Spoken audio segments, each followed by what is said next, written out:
Hi ಎಲ್ರಿಗೂ ನಮಸ್ಕಾರ. Welcome back to my channel smart ed logic.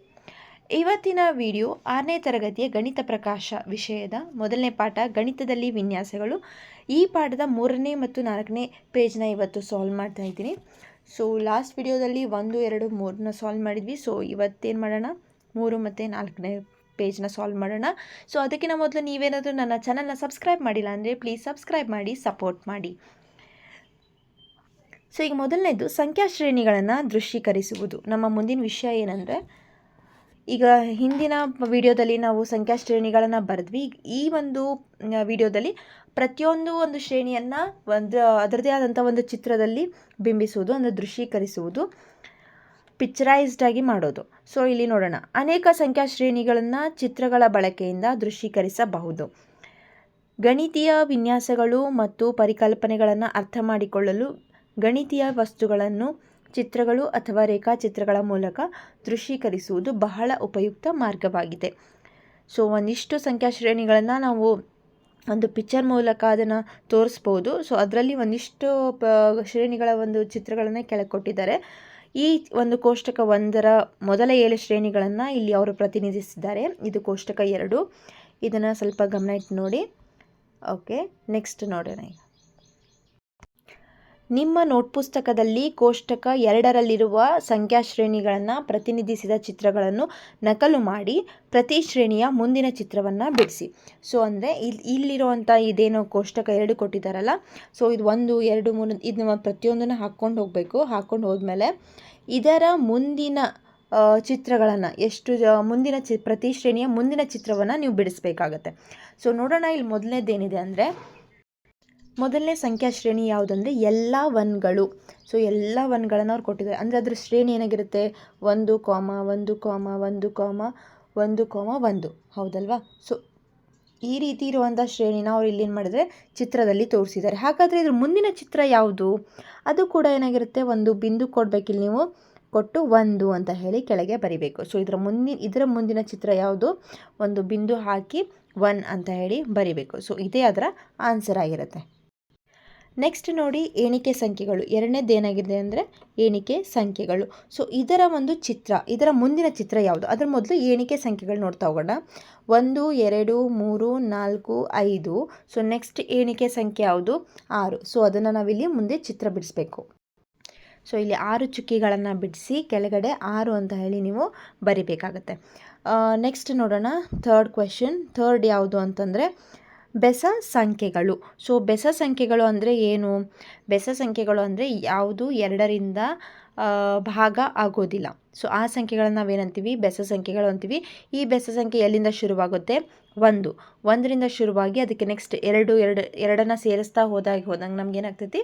ಬೆಸ ಸಂಖ್ಯೆಗಳು ಬರ್ತವೆ. ಸೊ 1 ಆದಮೇಲೆ 3, 3 ಆದಮೇಲೆ 5, 5 ಆದಮೇಲೆ 7, 7 ಆದಮೇಲೆ 9. ಸೊ ಇಲ್ಲಿ ಬೆಸ ಸಂಖ್ಯೆಗಳ ಒಂದು ಕಾನ್ಸೆಪ್ಟನ್ನ ಇನ್ನೊಂದು ಥರ ಹೇಳಬೇಕು ಅಂದರೆ, ಈಗ ಎಕ್ಸಾಂಪಲ್, 2 ವಸ್ತುವನ್ನು ಸಮವಾಗಿ ಭಾಗ ಮಾಡಬೇಕು ಅಂದರೆ, ಸೊ ನಾವಲ್ಲಿ ಏನು ಮಾಡ್ತೀವಿ, 2 ಒಬ್ರಿಗೆ ಇದೊಂದು ಒಬ್ರಿಗೆ ಈಗ ಒಂದು ಅಕಸ್ಮಾತ್ ಇಲ್ಲಿ ಕೇಕ್ ಇತ್ತಂದು ಇನ್ನೊಬ್ಬರಿಗೆ ಡಿವೈಡ್ ಮಾಡಿ ಅಂದರೆ, ಸೊ ಒಬ್ರಿಗೊಂದು ನಾವು ಮಾಡ್ತೀವಿ. So total number of cakes ಎಷ್ಟಿಲ್ಲಿ? 2. ಸೊ ಅದನ್ನು ನಾವು ಈಸಿಯಾಗಿ ಏನು ಮಾಡ್ತೀವಿ? ಡಿವೈಡ್ ಮಾಡ್ತೀವಿ. ಸೊ ಅದೇ ನಮ್ಮ ಕಡೆ ಏನಿದೆ, 1, 2, 3, 4 ಕೇಕ್ಸ್ ಇತ್ತು. ಇದನ್ನು ಈಸಿಯಾಗಿ ಡಿವೈಡ್ ನಾವು ಮಾಡಬಹುದು.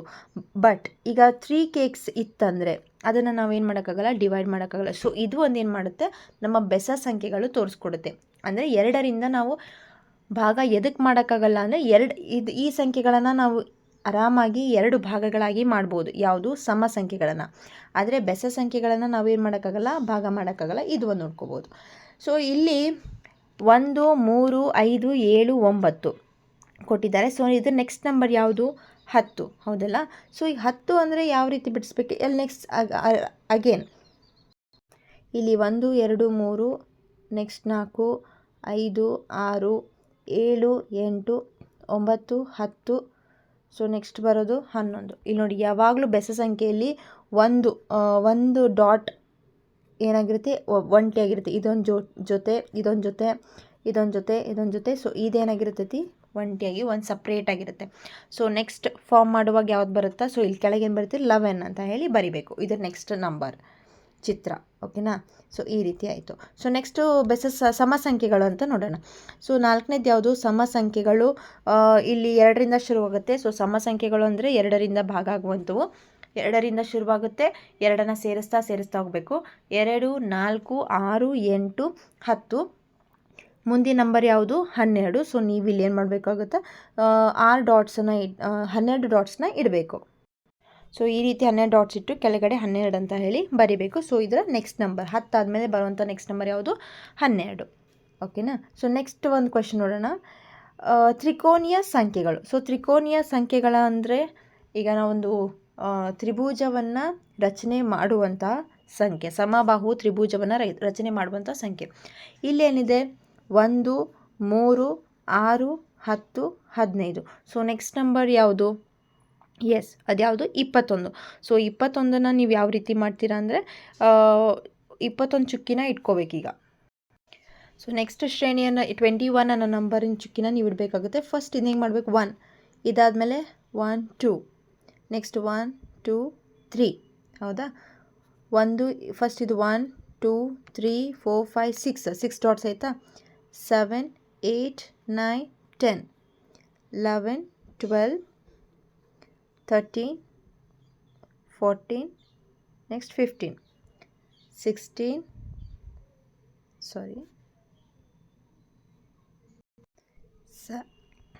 17, 18, 19, 20, 21.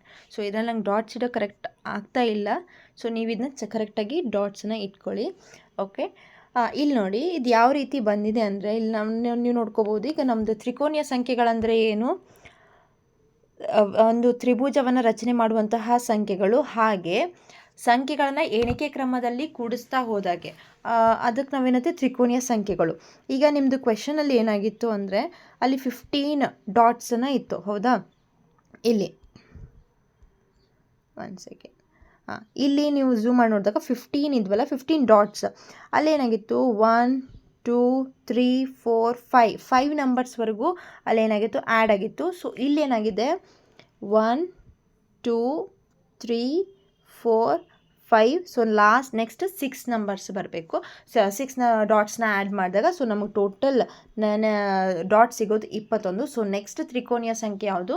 21. ಈ ಥರ ನೀವೇನು ಮಾಡಬೇಕು? ಡೈಗ್ರಾಮನ್ನು ಹಾಕಬೇಕಾಗತ್ತೆ. ಓಕೆನಾ. ಸೊ ನೆಕ್ಸ್ಟ್ ನೋಡಿ, ನೆಕ್ಸ್ಟ್ ಬರೋದು ವರ್ಗ ಸಂಖ್ಯೆ. ವರ್ಗ ಸಂಖ್ಯೆಯಲ್ಲಿ 1, 4, 9, 16, 25. ಸೊ ನೆಕ್ಸ್ಟ್ ನಂಬರ್ ಯಾವುದು? ಸೊ ನೆಕ್ಸ್ಟ್ ನಂಬರ್ ನೋಡಬೇಕಂದ್ರೆ ಇಲ್ಲೇನು ಮಾಡ್ತೀರಾ? ವರ್ಗ ಸಂಖ್ಯೆ ಅಂದ್ರೇನು? ಒಂದೇ ಸಂಖ್ಯೆನ 2 ಬಾರಿ ನಾವು ಗುಣಿಸಿದಾಗ ಅದಕ್ಕೆ ನಾವೇನಂತ ಕರಿತೀವಿ? ವರ್ಗ ಸಂಖ್ಯೆ ಅಂತ ಹೇಳಿ ಕರಿತೀವಿ. ಇಲ್ಲಿ ಫಸ್ಟು 1 ವರ್ಗ ಸಂಖ್ಯೆ ಆಗಿದೆ. ಇಲ್ಲಿ 2 ಟೈಮ್ಸ್ ಮಲ್ಟಿಪ್ಲೈ ಅಂದರೆ 2 2 4, ಇದು 3 3 9, ಇದು 4 4 16, ಇದು 5 5 25. ಸೊ ನೆಕ್ಸ್ಟ್ ಬರೋದು ಯಾವುದು ಅಂದರೆ 6 × 6 ಎಷ್ಟದು? 36. ಹೌದಾ? ಸೊ ಈ 36ದ ಒಂದು ವರ್ಗವನ್ನು ಬಿಡಿಸ್ಬೇಕಾಗತ್ತೆ. ಸೊ ಇಲ್ಲಿ ನೀವು ನೋಡಿ, ಇಲ್ಲಿ 2 × 2 ಅಂತಂದರೆ ಈ ಥರ 2, ಇಲ್ಲಿ 2 ಡಾಟ್ಸ್ ಬರುತ್ತೆ. 3 ಅಂದರೆ ಈ ಥರ 3, 3. 4 ಅಂದರೆ ಹಿಂಗೆ 4, 4. ಸೊ ಈಗ ನಮಗೆ ಬೇಕಾಗಿರೋದು 6 × 6 ಅಂದ್ರೆ ಡಾಟ್ಸ್ ಯಾವ ಥರ ಇಡ್ತೀವಿ? ಈ ಥರ 6 ಡಾಟ್ಸ್ ಇಟ್ಕೊಂಡು ಈ ಕಡೆ 6 ಡಾಟ್ಸ್ ಇಟ್ಕೊಂಡ್ರೆ ನಮಗೆ ವರ್ಗ ಫಾರ್ಮೇಷನ್ ಆಗುತ್ತೆ. ಸೊ ಅದು ನೆಕ್ಸ್ಟ್ ಡೈಗ್ರಾಮ್ ಯಾವ ರೀತಿ ಬರುತ್ತೆ? ಈ ರೀತಿ. ಸೊ ಇಲ್ಲಿ 6 ಡಾಟ್ಸ್, ಈ ಥರ 6 ಡಾಟ್ಸ್ ಇಟ್ಕೊಂಡ್ರೆ ನಿಮ್ಗೆ ಈಸಿಯಾಗಿ 36 ಡಾಟ್ಸ್ನ ಒಂದು ಚಿತ್ರ ಸಿಗುತ್ತೆ. ಸೊ ನಮ್ಮ ನೆಕ್ಸ್ಟ್ ಚಿತ್ರ ಯಾವುದಂದರೆ ಈ ರೀತಿಯಾಗಿರುವಂಥ ಚಿತ್ರನ ನೀವು ಬಿಡಿಸ್ಬೇಕು. ಓಕೆನಾ. ಸೊ ಇದು ನಮ್ಮ ನೆಕ್ಸ್ಟ್ ವರ್ಗ ಸಂಖ್ಯೆ ಆಗಿರುತ್ತೆ. ನೆಕ್ಸ್ಟ್ ನೋಡೋಣ, ಘನಗಳಿದಾವೆ. ಸೊ ಘನಗಳು ಅಂದರೆ ಇಲ್ಲಿಗೆ 1, 8, 27, 64. ಹಾಗೆ ನೆಕ್ಸ್ಟ್ ಬರೋದು 125 ಇದೆ. 125 ಆದಮೇಲೆ ನೆಕ್ಸ್ಟ್ ಘನ ಯಾವುದು? ಸೊ ಇದು ಈಸಿಯಾಗಿ ಮಾಡ್ಬೋದು. ಅದ್ರ ಮೊದಲು ಘನ ಸಂಖ್ಯೆಗಳಂದರೆ ಏನು ನೋಡೋಣ. ಒಂದೇ ಸಂಖ್ಯೆಯನ್ನು 3 ಬಾರಿ ನಾವು ಗುಣಿಸಿದಾಗ ನಮ್ಗೆ ಘನ ಸಂಖ್ಯೆಗಳು ಸಿಗ್ತವೆ. ಸೊ 1ನೇ ಘನ ಯಾವ ರೀತಿ? 1ನ್ನು 3 ಬಾರಿ, 2ನೇದ್ದು 2ನ್ನು 3 ಬಾರಿ, 2 2 4, 4 2 8. ಅದೇ ಥರ ಥರ್ಡ್ ಡೈಗ್ರಾಮ್ ಯಾವ ರೀತಿ? 3ನ್ನು 3 ಬಾರಿ ಗುಣಿಸಿದಾಗ. ಹಾಗೆ ಫೋರ್ತ್ ಡೈಗ್ರಾಮ್ 64, 4ನ್ನು 4 ಬಾರಿ ಗುಣಿಸಿದಾಗ. ನೆಕ್ಸ್ಟ್ 125 ಅನ್ನೋದು 5ನ್ನು 5 ಬಾರಿ ಗುಣಿಸಿದಾಗ ನಮಗೆ ಸಿಕ್ಕಿತ್ತು. ಹಾಗೆ ಈಗ ಅದು ನೆಕ್ಸ್ಟ್ ಕ್ಯೂಬ್ ನಂಬರ್ ಅಂದರೆ ಘನಗಳು ಸಿಗಬೇಕಂದ್ರೆ 6 6 ಬಾರಿ ನಾವೇನು ಮಾಡಬೇಕು ಗುಣಿಸಿದಾಗ ಅದು ನಮಗೆ 6ರ ಘನ ಅನ್ನೋದು ಸಿಗುತ್ತೆ. ಓಕೆನಾ. ಸೊ 6ರ ಘನ ಎಷ್ಟೀಗ ಅಂತ ನೋಡಿದ್ರೆ 6 36 ಹೌದಾ. ಸೊ ದೆನ್ 36 6 ಅದೆಷ್ಟು 216. ಸೊ ಈಗ ಆ ಒಂದು ಘನವನ್ನು ನಾವೀಗೇನು ಮಾಡಬೇಕು ಬಿಡಿಸ್ಬೇಕಾಗತ್ತೆ. ಸೊ ಇದನ್ನು ಆಲ್ರೆಡಿ ನಾನು ಇಲ್ಲಿ ಬಿಡಿಸಿದ್ದೀನಿ. ಸೊ ಇದು ಸಿಂಪಲ್ ಯಾವ ರೀತಿ ಮಾಡ್ಕೋಬೇಕು ಅಂದರೆ ನೀವು ಇಲ್ಲಿ ಒಂದು ಲೈನ್ ಬಿಡಿಸ್ಕೊಳ್ಳಿ. 6 ಸೆಂಟಿಮೀಟರ್ ಲೈನ್, ಇದು 6 ಸೆಂಟಿಮೀಟರ್, ಈ 6 ಸೆಂಟಿಮೀಟರ್, ಇಲ್ಲಿ 6 ಸೆಂಟಿಮೀಟರ್. ಆಮೇಲೆ ಇದು 6 ಸೆಂಟಿಮೀಟರ್, ಇದು 6 ಸೆಂಟಿಮೀಟರ್, 6 ಸೆಂಟಿಮೀಟರ್, 6 6 ಈ ಥರ ಬಿಡಿಸ್ಕೊಂಡಾದಮೇಲೆ ಪ್ರತಿಯೊಂದು ಕಡೆನೂ 1 ಸೆಂಟಿಮೀಟರಿಗೆ ಒಂದು ಪಾಯಿಂಟ್ ಇಡ್ತಾ ಬನ್ನಿ. ಓಕೆ. ಸೊ ಈ ಕಡೆ ಇದನ್ನೆಲ್ಲ ಇಟ್ಕೊಂಡು ಇದನ್ನು ಹಿಂಗೆ ಕೂಡಿಸ್ಕೊಳ್ಳಿ. ಅದಾದಮೇಲೆ ಹಿಂಗೆ ಈ ಥರ ಕೂಡಿಸ್ಕೊಳ್ಳಿ. ಇದು ನೆಕ್ಸ್ಟು ಇಲ್ಲಿ ಹಿಂಗೆ 1 ಸೆಂಟಿಮೀಟರ್ ಇಟ್ಟು ಈ ಥರ ಹಿಂಗೆ ಕೂಡಿಸ್ಕೊಂಡಾಗ ನಮ್ಗೆ ಈಸಿಯಾಗಿ ಏನಾಗುತ್ತೆ, ಈ ಒಂದು ಘನದ ಚಿತ್ರ ನಮ್ಗೆ ಸಿಗುತ್ತೆ.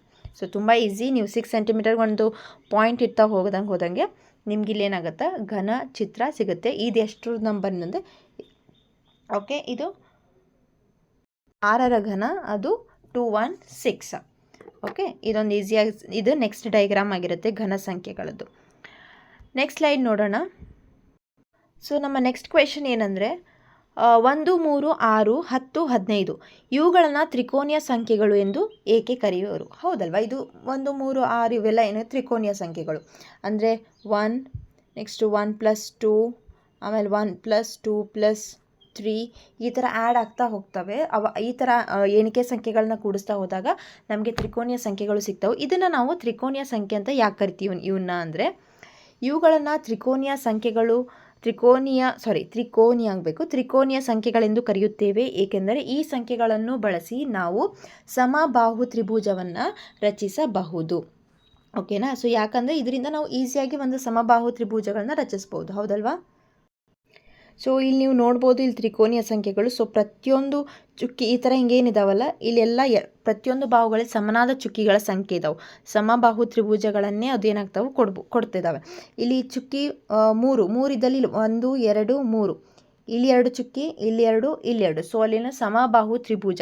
ಪ್ರತಿಯೊಂದು ತ್ರಿಕೋನೀಯ ಸಂಖ್ಯೆಗಳು ಏನು ಮಾಡ್ತವೆ ನಮಗೆ ಸಮಬಾಹು ತ್ರಿಭುಜವನ್ನು ಕೊಡೋದ್ರಿಂದ ಅವುಗಳನ್ನು ನಾವು ತ್ರಿಕೋನೀಯ ಸಂಖ್ಯೆಗಳು ಅಂತ ಹೇಳಿ ಕರಿತೀವಿ. ಸೊ ನೆಕ್ಸ್ಟ್ ಕ್ವಶನ್ ನೋಡಿ. 1 4 9 16 25 ಇವುಗಳನ್ನು ನಾವು ವರ್ಗ ಸಂಖ್ಯೆಗಳು ಅಥವಾ ವರ್ಗಗಳು ಎಂದು ಏಕೆ ಕರೆಯುತ್ತಾರೆ ಅಂದರೆ ಏಕೆಂದರೆ ಈ ಸಂಖ್ಯೆಗಳನ್ನು ಬಳಸಿ ನಾವು ವರ್ಗವನ್ನು ಅಥವಾ ಚೌಕವನ್ನು ರಚಿಸಬಹುದು. ಆದ್ದರಿಂದ ಇವುಗಳನ್ನು ವರ್ಗ ಸಂಖ್ಯೆಗಳೆಂದು ಕರೆಯುತ್ತೇವೆ. ಹೌದಲ್ವಾ. ಇಲ್ಲಿ ನೋಡಿ, ಇದರಲ್ಲಿ ನೆಕ್ಸ್ಟ್ ಇಲ್ಲಿ ವರ್ಗ ಸಂಖ್ಯೆಗಳು ಕೊಟ್ಟಿದ್ದಾರಲ್ಲ, ಬ್ಲೂ ಕಲರ್ ಡಾಟ್ಸ್ ನೋಡಿ. ಪ್ರತಿಯೊಂದು ಸಂಖ್ಯೆಗಳಿಂದ ನಾವೇನು ಮಾಡಿದ್ದಾರೆ ಅಂತಂದರೆ ಒಂದು ವರ್ಗವನ್ನು ರಚನೆ ಆಗಿದೆ. ಹೌದಾ. ಆದ್ದರಿಂದ ಇದನ್ನೇನು ಮಾಡ್ತೀವಿ, ಈ ಸಂಖ್ಯೆಗಳನ್ನು ವರ್ಗ ಸಂಖ್ಯೆಗಳು ಅಂತ ಹೇಳಿ ಕರಿತೀವಿ. ನೆಕ್ಸ್ಟ್ ಕ್ವೆಶನ್ 1 8 27 64 125 ಇವುಗಳನ್ನು ಏಕೆ ಘನ ಸಂಖ್ಯೆಗಳು ಅಂತ ಹೇಳಿ ಎನ್ನುವರು? ಏಕೆಂದರೆ ಈ ಸಂಖ್ಯೆಗಳನ್ನು ಬಳಸಿ ನಾವು ಒಂದು ಘನ ಆಕೃತಿಯನ್ನು ರಚಿಸಬಹುದು. ಆದ್ದರಿಂದ ಈ ಸಂಖ್ಯೆಗಳನ್ನು ಘನ ಸಂಖ್ಯೆಗಳಂತ ಹೇಳಿ ಕರಿತೀವಿ. ಸೊ ಏನು ನಂಬರ್ಸ್ ಇದ್ವು ಅಂತಂದು ನೋಡಿದಾಗ 1 8 1 8 27 64 125. ಸೊ ಆ ಸಂಖ್ಯೆಗಳಿದಾವು. ಇಲ್ಲೇನು ಮಾಡಿದ್ದಾರೆ, ಘನ ಚಿತ್ರಗಳು ರಚನೆ ಆಗಿದ್ದಾವಲ್ಲ, ಆದ್ದರಿಂದ ಇವನ್ನೇನಂತೀವಿ ಘನ ಸಂಖ್ಯೆಗಳು ಅಂತ ಹೇಳಿ ಕರಿತೀವಿ. ಓಕೆ, ನೆಕ್ಸ್ಟ್ ಕ್ವೆಶನ್ ನೋಡೋಣ. 36 ತ್ರಿಕೋನೀಯ ಸಂಖ್ಯೆ ಮತ್ತು ವರ್ಗ ಸಂಖ್ಯೆ ಎರಡೂ ಆಗಿರುವುದನ್ನು ನೀವು ಗಮನಿಸಿದ್ದೀರಿ. ಹೌದಲ್ವಾ. 36 ತ್ರಿಕೋನೀಯ ಸಂಖ್ಯೆನೂ ಹೌದು, ನೆಕ್ಸ್ಟ್ ವರ್ಗ ಸಂಖ್ಯೆನೂ ಹೌದು. ಅಂದರೆ 36 ಚುಕ್ಕಿಗಳನ್ನು ತ್ರಿಭುಜ ಮತ್ತು ಚೌಕದಂತೆ ನಿಖರವಾಗಿ ಜೋಡಿಸಬಹುದು. ಇದನ್ನು ವಿವರಿಸುವ ಚಿತ್ರಗಳನ್ನು ನಿಮ್ಮ ನೋಟ್ ಪುಸ್ತಕದಲ್ಲಿ ಬಿಡಿಸಿ.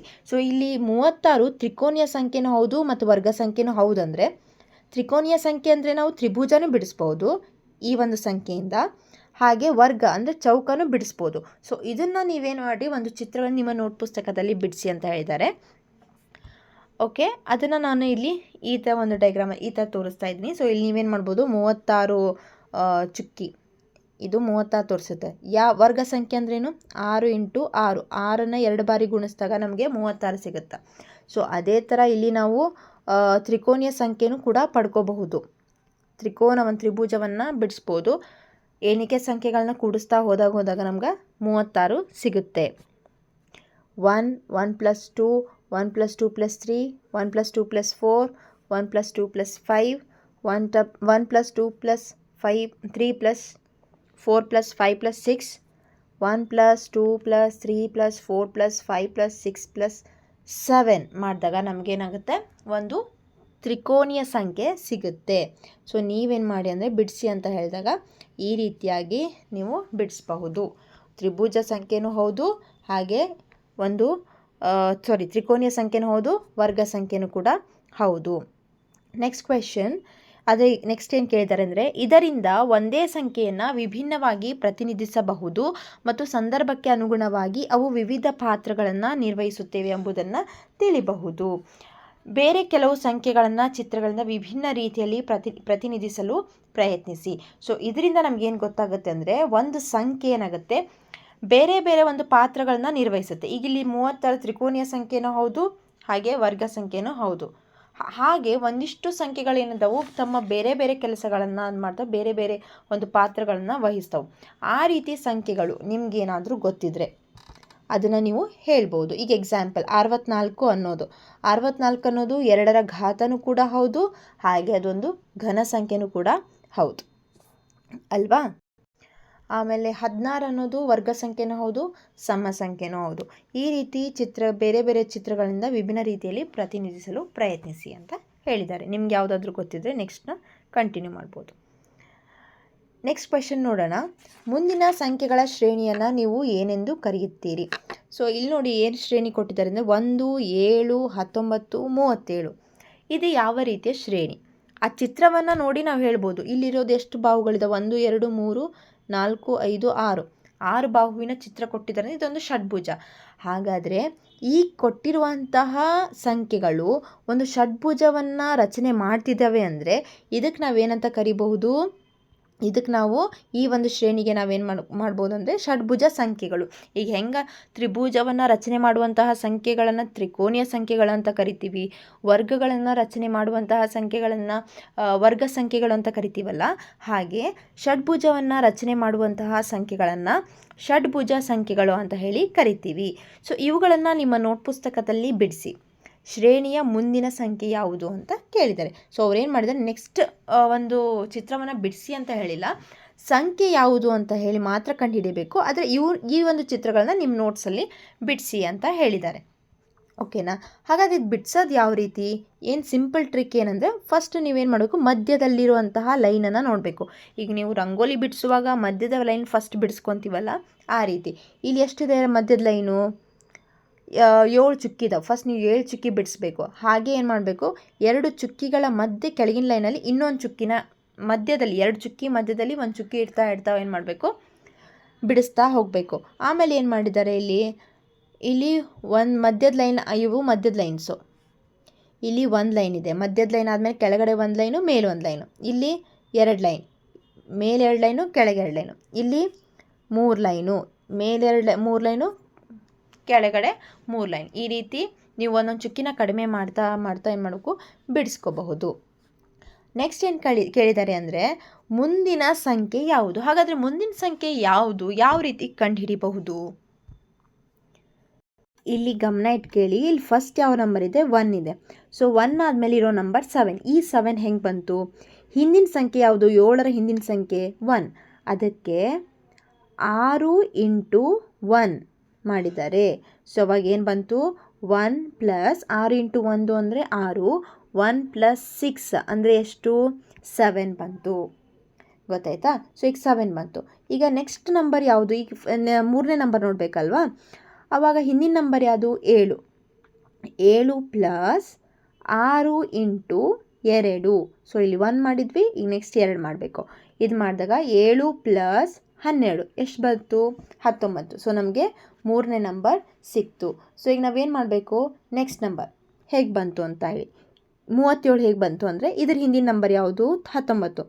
19 + 6 × ಇಲ್ಲಿ ಆಲ್ರೆಡಿ 2 ಮಾಡಿದ್ವಾ, ಈಗ ನೆಕ್ಸ್ಟ್ 3 ಮಾಡಬೇಕು. 19 + 18. 18 ಹೆಂಗೆ ಬಂತಂದರೆ 6 × 3, 18. ಇವೆರಡು ಸಂಖ್ಯೆ ಕೂಡಿಸಾಗ ಎಷ್ಟು ಬಂತು? 37. ಓಕೆನಾ? ಸೊ 37. ಈಗ ಇದ್ರ ನೆಕ್ಸ್ಟ್ ನಂಬರ್ ಕಂಡು ಹಿಡಿಬೇಕಲ್ವ ನಾವು. ಸೊ 37ರ ನೆಕ್ಸ್ಟ್ ನಂಬರ್. ಸೊ ಫಸ್ಟ್ 37 ತೊಗೊಂಡು ನೆಕ್ಸ್ಟ್ ಈಗ 6 × ಎಷ್ಟು ನಂಬರ್, ಯಾವ ನಂಬರ್ ತೊಗೋಬೇಕು? ಇಲ್ಲಿ 3 ಐತಿ, ಇಲ್ಲಿ ನಾವು 4 ಮಾಡಬೇಕು. ಸೊ ಏನು ಬರುತ್ತೆ ಆನ್ಸರ್? 37 + 6 ನಾಲ್ಕಲೆ ಎಷ್ಟು 24. ಸೊ ಆನ್ಸರ್ ಎಷ್ಟು? ಸೊ ಆನ್ಸರ್ ಬಂದು 61. ಸೊ ನೀವು ಏನು ಬರಿಬೇಕಂದ್ರೆ ಈ ಚಿತ್ರಗಳನ್ನ 4 ಚಿತ್ರಗಳನ್ನು ಬಿಡಿಸಿ ಶ್ರೇಣಿಯ ಮುಂದಿನ ಸಂಖ್ಯೆ 61 ಅಂತ ಹೇಳಿ ಬರಿಬೇಕು. ಸೊ 61 ಯಾವ ರೀತಿ ಬಂತು ಅಂತ ಹೇಳಿ ಈಗ ಇಷ್ಟೊತ್ತನ ಬರೋದ್ನಲ್ಲ ಈ ಒಂದು ಫಾರ್ಮುಲಾಸ್ ಎಲ್ಲ ಬೀಜೋಕ್ತಿಗಳನ್ನು, ಸೊ ಅದನ್ನು ನೀವು ಒಂದೊಂದು ಕೆಳಗೆ ಕಾಪಿ ಮಾಡ್ತಾ ಹೋಗಿ ಬರ್ಕೋಬಹುದು. ಓಕೆ, ನೆಕ್ಸ್ಟ್ ಕ್ವೆಶನ್ ನೋಡೋಣ. 5ನೇ ಪ್ರಶ್ನೆ. 2ರ ಘಾತ 3ರ ಘಾತಗಳ ಶ್ರೇಣಿಗಳನ್ನು ದೃಶ್ಯೀಕರಿಸುವ ಚಿತ್ರಾತ್ಮಕ ವಿಧಾನಗಳ ಬಗ್ಗೆ ನೀವು ಯೋಚಿಸಬಲ್ಲಿರಾ? ಸೊ 2ರ ಘಾತ ಅಂತಂದರೆ ಏನು? ಒಂದು ಸಂಖ್ಯೆ ನೆಕ್ಸ್ಟ್ 2ರ ಘಾತ ಅಂದರೆ ಫಸ್ಟ್ ಓಕೆ 2ರ ಘಾತ 0, 2ರ ಘಾತ 1, 2ರ ಘಾತ 2 ಈ ರೀತಿ ಹಿಂಗೆ ಹೋಗೋದು. ಅದ್ರ ಬದಲು 1ರಿಂದ ಶುರುವಾಗುತ್ತೆ. 1 2 ಎಷ್ಟು 2, 2 2 ಎಷ್ಟು 2 2 ಎಷ್ಟು 4, 4 2 8. ಅಂದರೆ ಒಂದು ಸಂಖ್ಯೆನ 2ರಿಂದ ಗುಣಿಸ್ತಾ ಹೋದಂಗೆ ನಮಗೇನು ಸಿಗುತ್ತೆ? 2ರ ಘಾತಗಳ ಸಂಖ್ಯೆ ಸಿಗ್ತಾ ಹೋಗುತ್ತೆ. ಸೊ ಈ ಒಂದು 2ರ ಘಾತದ ಸಂಖ್ಯೆನ ಚಿತ್ರಾತ್ಮಕವಾಗಿ ತೋರಿಸಿದ್ದಾರೆ ಅವರು. ಇಲ್ಲಿ ನೋಡಿ, ಮೊದಲಿಗೆ 1 ನಂಬರ್, ಇದನ್ನ 1 ಡಾಟ್ ಇಟ್ಟು ತೋರಿಸಿದ್ದಾರೆ. ನೆಕ್ಸ್ಟು 2 ನಂಬರ್, ಇದು 2 ಹೆಂಗೆ ಬಂತು? 1ಅನ್ನು 2 ಬಾರಿ ಮಾಡಿದಾಗ ನೋಡಿ, ಒಂದು ಬ್ಲ್ಯಾಕ್ ಡಾಟ್ ಇದೆ, ಒಂದು ಬ್ಲೂ ಡಾಟ್ ಇದೆ. ಅಂದರೆ ಬ್ಲ್ಯಾಕ್ ಡಾಟ್ನ ಕಾಪಿ 2 ಪಟ್ಟು ಮಾಡಿದಾಗ ನಮ್ಗೆ 2 ಸಿಕ್ತು. ಸೊ ಅದೇ 2 ಚುಕ್ಕಿನ ಮತ್ತೆ 2 ಪಟ್ಟು ಮಾಡಿದಾಗ ನಮಗೆ 4 ಸಿಕ್ತು. ಹೌದಾ? ಅದನ್ನ ಚಿತ್ರನ ಈ ಥರ ಬಿಡಿಸಿದ್ದಾರೆ. ನೆಕ್ಸ್ಟ್ 4 ಒಂದು ಹಿಂದೊಂದು ಚೌಕ ಇದೆನಾ, ಅಂದರೆ 4 ಚುಕ್ಕಿಯ ಒಂದು ಚೌಕ.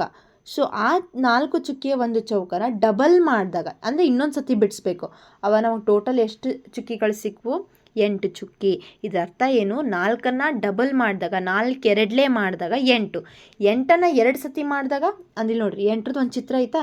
ಸೊ 8ಅನ್ನು 2 ಬಾರಿ ಮಾಡಿದಾಗ ನಮಗೇನಾಯ್ತು? ಇಲ್ಲೇ 16 ಅನ್ನೋದು ಸಿಕ್ತು. ಅರ್ಥ ಆಯ್ತಾ? ಸೊ ಅಂದರೆ ಪ್ರತಿಯೊಂದು 2ರ ಘಾತವನ್ನು ಈ ಒಂದು ಚಿತ್ರಾತ್ಮಕವಾಗಿ ತೋರಿಸಿದ್ದಾರೆ. 1ಅನ್ನು ಡಬಲ್ ಮಾಡಿದಾಗ 2 ಬಂತು, 2ಅನ್ನು ಇಲ್ಲೊಂದು ಡಬಲ್ ಮಾಡಿದ್ದಾರೆ. ಹೌದಾ? ಸೊ ಅವಾಗ ನಮಗೇನು ಬಂತು? 4 ಬಂತು. ಓಕೆನಾ? ಸೊ 4ಅನ್ನು ಡಬಲ್ ಮಾಡಿದಾಗ, 4 2 ಮಾಡಿದಾಗ 8 ಬಂತು. 8ಅನ್ನು ಡಬಲ್ ಮಾಡಿದಾಗ ನಮಗೇನಾಯಿತು? 16 ಅನ್ನೋದು ಬಂತು. ಸೊ 2ರ ಘಾತಗಳ ಬಗ್ಗೆ ಯೋಚಿಸಬಹುದಾದ ಒಂದು ವಿಧಾನ ಇಲ್ಲಿ ಅವರು ಕೊಟ್ಟಿದ್ದಾರೆ. ಸೊ ನೆಕ್ಸ್ಟ್ ಕ್ವೆಶನ್ ಏನು ಕೇಳಿದ್ದಾರೆ ಅಂತಂದ್ರೆ, ಈ ರೀತಿ 3ರ ಘಾತಗಳ ಒಂದು ಶ್ರೇಣಿಯನ್ನು ನೀವು ದೃಶ್ಯೀಕರಿಸಬಹುದಾ? ಚಿತ್ರಗಳನ್ನ ನೀವು ಯೋಚಿಸಬಲ್ಲಿರಾ ಅಂತ ಹೇಳಿದೆ. 2ರ ಘಾತದಂತರೂ ಒಂದು ಕೊಟ್ಟಿದ್ದಾರೆ. ಈಗ ನೀವು 3ರ ಘಾತ ಮಾಡಬೇಕು ಅಂದರೆ, 3ರ ಘಾತ ಅಂದ್ರೇನು? ಒಂದು ಸಂಖ್ಯೆನ 3ರಿಂದ ಗುಣಿಸ್ತಾ ಹೋಗಬೇಕು. ಸೇಮ್ ಇಲ್ಲಿ ಹೆಂಗೆ ಡಬಲ್ ಆಗ್ತಾ ಹೋಯಿತು, ಈಗ ತ್ರಿಬಲ್ ಆಗೋದು, 3 ಪಟ್ಟಾಗೋದು. ಮೊದಲನೇ ಸಂಖ್ಯೆ ಯಾವುದು? 1. ಸೊ 1 ಚುಕ್ಕಿ ಇಟ್ಟಿದ್ದೀನಿ. ನೆಕ್ಸ್ಟ್ ಸಂಖ್ಯೆ ಯಾವುದು? 1 3 ಎಷ್ಟು? 3. ಅಂದರೆ 1 3 ಪಟ್ಟಾಗೋದು. ಸೊ ನಾನಿಲ್ಲಿ 1 ಚುಕ್ಕಿ 2 ಚುಕ್ಕಿ 3 ಪಟ್ಟಾಯ್ತಾ ಇದು? ಸೊ ಈ 3 ನಂಬರ್ ಏನಾಗಿದೆ ಅಂದರೆ, ಇಲ್ಲೇನು ಬಿಡಿಸಿದ್ದೀನಲ್ಲ ಇದು 3 ಪಟ್ಟಾಗಬೇಕು. ಸೊ ಅದಕ್ಕೆ ನಾನು ಇಲ್ಲೊಂದು 2 3 ಪಟ್ಟಾಯ್ತಾ? ಸೊ ಇಲ್ಲಿ 9 ಚುಕ್ಕಿಗಳು ಬಂದ್ವಾ? ಸೊ ಈಗ ಇದು 9 3 ಮಾಡಬೇಕು. ನೆಕ್ಸ್ಟ್ ನಂಬರ್ ಯಾವುದು? 9 3 27. ಅಂದರೆ 9 3 ಪಟ್ಟಾಯಿತು. ಸೊ ಅದಕ್ಕೆ ಇದೇನು ದೊಡ್ಡ ಚಿತ್ರ ಐತಲ್ಲ, ಇದನ್ನೇನಾಗಿದ್ದೀನಿ 3 ಪಟ್ಟು ನಾನಿಲ್ಲಿ ಬಿಡಿಸಿದ್ದೀನಿ. ಅವಾಗೇನಾಯ್ತು? ನಮಗೆ 27 ಅನ್ನೋ ನಂಬರ್ ಸಿಗುತ್ತೆ. ಗೊತ್ತಾಯ್ತಾ? ಸೊ ಇದು 3 ಪಟ್ಟಾಗೋದು. ಸೊ ಇದೊಂದು ಸಿಂಪಲ್ ವೇ. ಒಂದು ಚಿತ್ರ 3ರ ಘಾತ ಚಿತ್ರನ ಬಿಡಿಸ್ರಿ ಅಂದರೆ ಈ ಥರ. ಈಗ 4ರ ಘಾತ ಚಿತ್ರ ಬಿಡಿಸಿ ಅಂದರೆ 4 ಚುಕ್ಕಿ ಇಟ್ಕೊಂಡು ಅದನ್ನು 4 ಪಟ್ಟು ಮಾಡ್ತಾ ಏನು ಮಾಡಬೇಕಾಗುತ್ತೆ? ಹೋಗಬೇಕಾಗುತ್ತೆ. ಇದು ಅರ್ಥ ಆಯ್ತಾ? ಸೊ ಈ ಥರದ್ದು ನೀವು ಚಿತ್ರನ, ಒಂದು 3ರ ಘಾತದ ಚಿತ್ರವನ್ನು ಈ ಥರ ಬಿಡಿಸ್ಕೋಬಹುದು. ಸೊ ಇದಾಗಿತ್ತು ಇವತ್ತಿನ ಸಂಖ್ಯಾ ಶ್ರೇಣಿಗಳನ್ನು ದೃಶ್ಯೀಕರಿಸುವಂಥ ಒಂದು ಅಭ್ಯಾಸ. ಮುಂದಿನ ಅಭ್ಯಾಸಗಳನ್ನು ನೆಕ್ಸ್ಟ್ ವಿಡಿಯೋದಲ್ಲಿ ನಾನು ಎಕ್ಸ್ಪ್ಲೇನ್ ಮಾಡ್ತಾ ಹೋಗ್ತೀನಿ. ನಿಮಗೇನಾದರೂ ಈ ವಿಡಿಯೋ ಇಷ್ಟ ಆಗಿದ್ದರೆ ಲೈಕ್ ಮಾಡಿ, ಶೇರ್ ಮಾಡಿ, ಸಬ್ಸ್ಕ್ರೈಬ್ ಮಾಡೋದನ್ನು ಪ್ಲೀಸ್ ಮರಿಬೇಡಿ. ಸಬ್ಸ್ಕ್ರೈಬ್ ಮಾಡಿ, ಸಪೋರ್ಟ್ ಮಾಡಿ. Thank you so much for watching. ಹಾಗೆ ನೆಕ್ಸ್ಟ್ ವಿಡಿಯೋಕ್ಕಾಗಿ ಕಾಯ್ತಾ ಇರಿ. Thank you.